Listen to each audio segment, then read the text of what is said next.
Okay, hello everyone. That building right there is CDRRMC, City Risk Reduction. I don't know. Yeah, that one. That one is Mount Crest Hotel.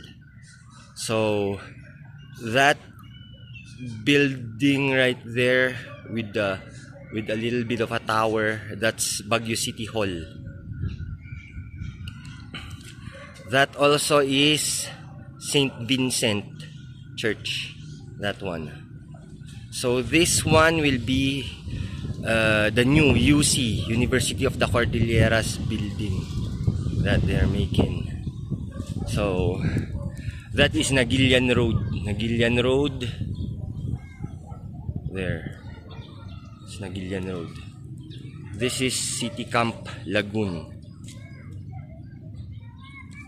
And that is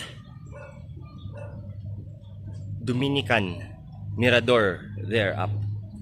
So anyways, thank you everyone for liking, watching, and joining me in showing our beautiful Baguio City. Oh wait, that building is City Engineering Office, that one. So anyways, thank you so much for watching, subscribing, and liking. I appreciate your comments. My goal here is just to document everything in Baguio City because it's ever changing. New buildings, old buildings. There. Thank you so much. More blessings to all of us.